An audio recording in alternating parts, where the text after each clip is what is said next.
Welcome back to Booze Briefs. I'm Matt. I'm Derek. We have a lovely wine to talk about today. Do we? Yes. You've had the wine before, so you can attest to its loveliness. This will be my first time having it, so I'm looking forward to it. It is excellent.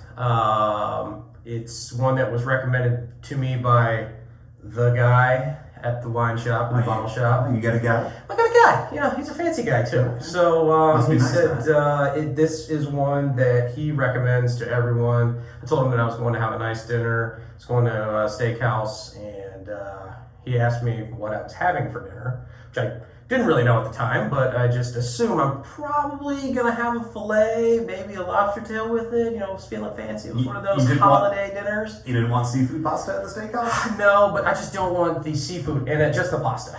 Okay. Just the pasta.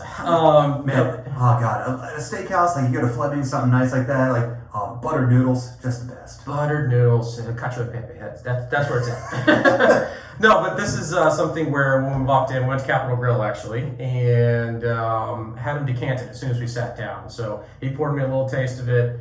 Absolutely awesome. Mm-hmm. Then decanted for between an hour and a half before we were ready for it with our meal, and it only got better. So I'm eager for you to try this. Let me pour you a little bit here. We opened it just a little bit ago. Actually, I forget. You and I and our better halves had dinner not too long ago. Was this what you served? Because you poured out of a decanter. No, this is not. Okay. That was... I didn't think it was, but as soon as I said, I haven't had this before, I was like, wait, am I a terrible friend for you sharing this with me before? And I didn't remember. No. So this is, it's a Napa Valley Cab. It's 2012. It's from Heron Wines. Laely Heron, the namesake for the wine, actually owns Heron Wines. Very interesting woman. Yeah, you told me a little bit about her, and very interesting. I did some reading. Like, she's lived in all 50 states. She's visited every continent except Antarctica. She speaks 7 languages. I think three fluently, and then can order drinks and food in 4 or 5. That's all you need. It's crazy. Yeah. I sometimes can barely speak English. Yeah. So for her to be able to speak all those, that's great. She seems like a real badass. Yeah, she's got some great wines. This one is definitely one of the ones that, you know, gets recommended the most, I think. A lot of them are not entry-level wines, but more everyday wines. Yeah, I know the Heron wines pretty well. I've always been that $10 to $12 bottle, and good bottles at that, but I'm very curious about this. I looked it up. I saw it's 90% Cab, 10% Petit Verdot, which would explain why this is on the darker side in terms of color. Petit Verdot, if you ever see a bottle that's 100% Petit Verdot, it might be like that dark, inky purple, almost black. Like it is a dark wine. And one thing to keep in mind, if you see a bottle of wine and it's from California, even though it may only say Cabernet, it just has to be 75% of that grape. So most wines, unless they say 100%, have a little bit of something mixed in. It's going to be a blend, and that's going to be, you know, the winemaker's discretion. That's going to be where are they more comfortable? Yeah. What's their background? You know, she did a lot of time in. She produces in France, Spain, and California. Doesn't own a single vineyard, so she buys them and produces. I like it. I'm eager for you to try it. Yeah. Cheers, sir. Cheers.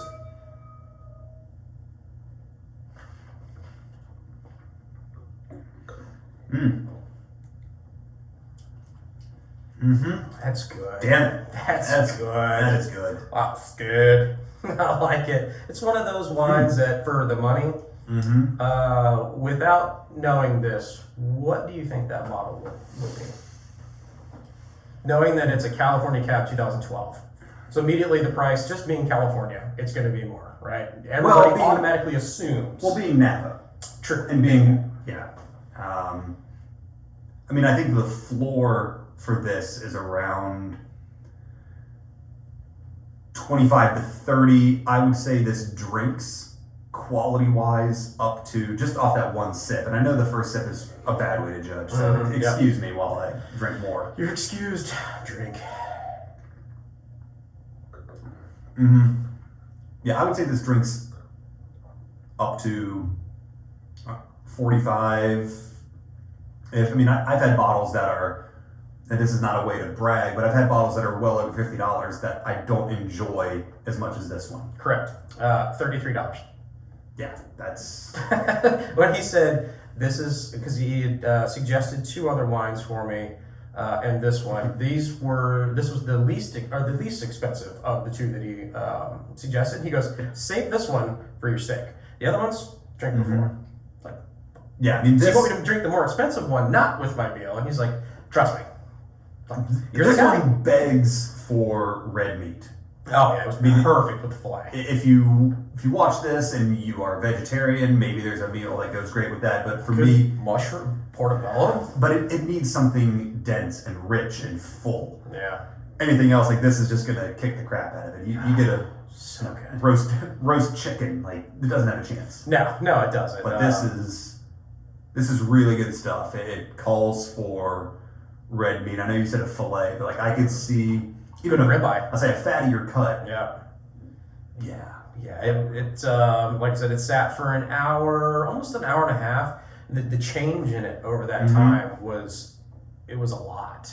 It became less floral, more fruity. And I'm not a fruity wine drinker. I don't like fruity, but it was different in the fact that it was a more complex fruit than just being sweet. Yeah, if that makes sense.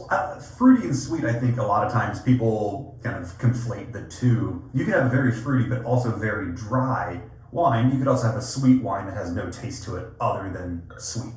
Correct. So I think that's one kind of misconception. One thing you showed me on this bottle, Matt, was the cork when you took it out. And I don't know if you can see on this video, but there's a little bit of like crystallization on that cork.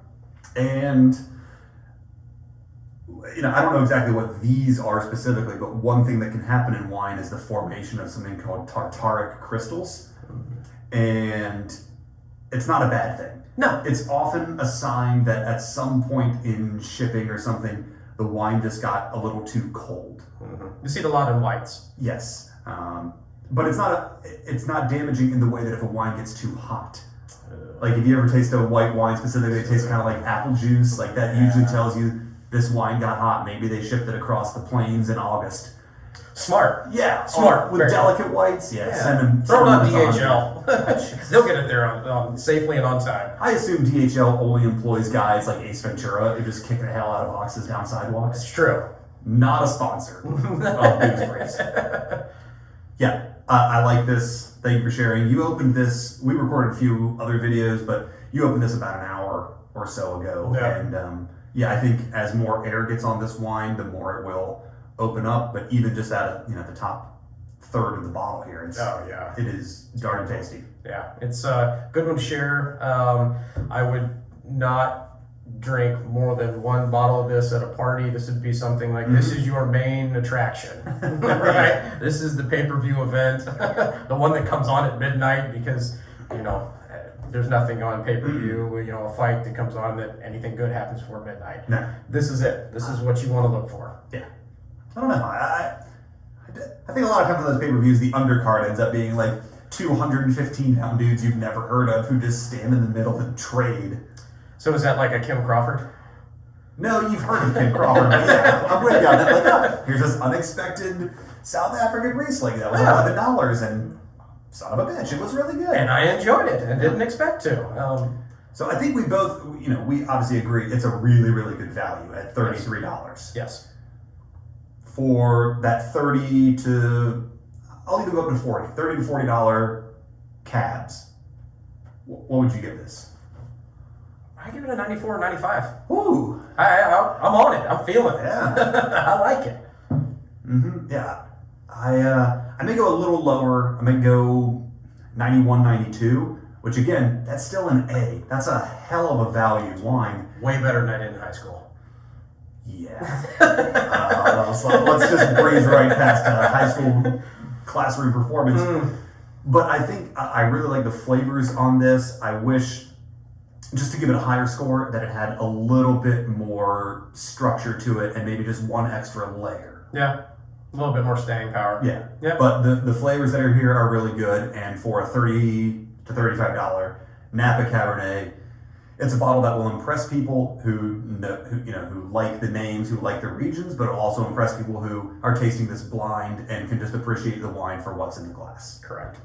Good suggestion by the guy. So thank you, Guy. Thank you for watching this video. If you enjoyed this, hit the subscribe button. Even if you didn't enjoy it, hit the subscribe button anyway. We appreciate the numbers bump.